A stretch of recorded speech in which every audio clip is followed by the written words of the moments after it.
Good morning, everyone, and thank you for taking the time today to view this video update on this snowy Monday. The chaos on the roads outside today is matched only by the dysfunction and chaos of the school board's communications policy with all stakeholders over the weekend. Over the course of the last several days since the government announced a return to face-to-face learning this week, ETT has been working tirelessly to glean as much information and detail for you as possible. A vacuum of information going into this weekend meant that the President and I worked continuously over the weekend and were in communication with senior management at the school board as protocols and procedures were worked out and finalised, and indeed many of those have not yet been finalised. It was in the context of this rather chaotic situation that we were shocked to receive an email, like all of you did, at 6:50 p.m. last night, announcing a complete U-turn to the board's inclement weather policy. Having stated to us and to all stakeholders earlier this year that in the event of a snow day, all programs, both virtual and face-to-face, would be cancelled, the board, without prior notice, without mentioning in any discussions over the weekend with either myself or the President, decided to send an email to all of our members, notifying them on their Sunday night, on their weekend, that they were obligated to tune in for a virtual day of learning tomorrow. To say that we were flabbergasted would be an understatement. And this is so wrong on so many levels that our members going through this current crisis, where people's fears and concerns and anxieties are already elevated, to have this thrown at them at the last minute is beneath contempt. We immediately got on to the phone with employee services to senior levels of the board to urge them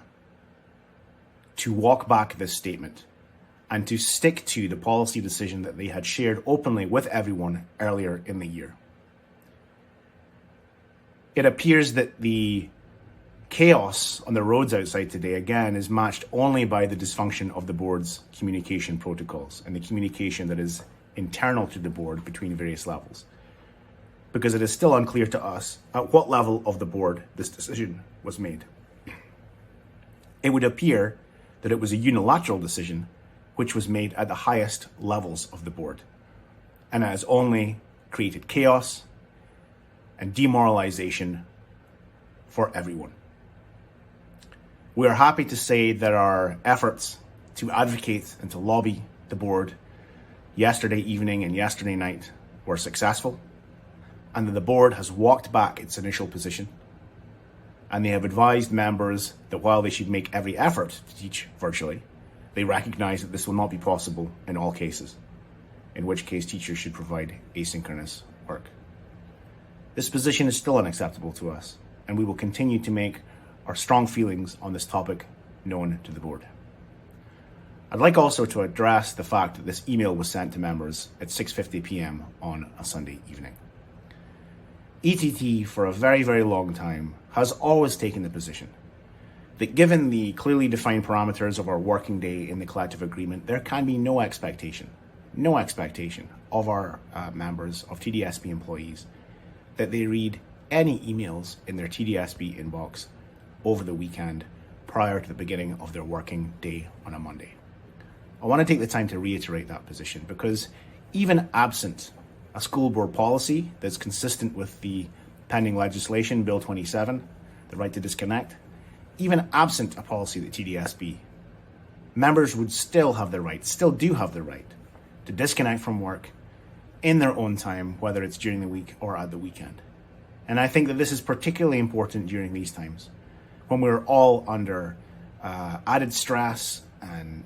anxiety and fears and concerns owing to the pressures, the mental health pressures, the pressures it creates for our family and our loved ones of Omicron and of COVID. Let me take the time right now to tell all of you that at no time after you finish your work,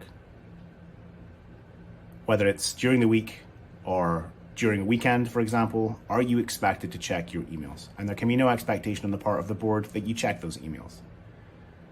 Many of you indeed may have woken up this morning to find out first thing that you were teaching synchronously today. And in that situation, with such a U-turn, policy U-turn at the last minute, it is the responsibility of your principal to provide you with the tools and the wherewithal to be able to do your job effectively. Many of you have been using personal devices, shared devices that belong to you and to your family members, and may have made arrangements for those devices to be used by other family members today. If this is the case, then it is the responsibility of your principal,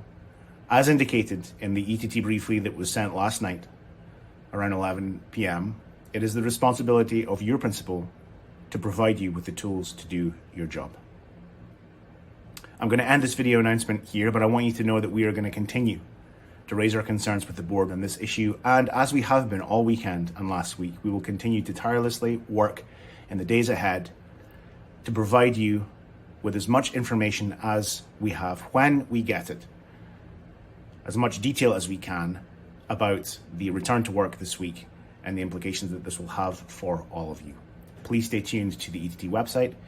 the ETT social media platforms, and other avenues in order to receive this information. Thank you for taking the time to watch this video.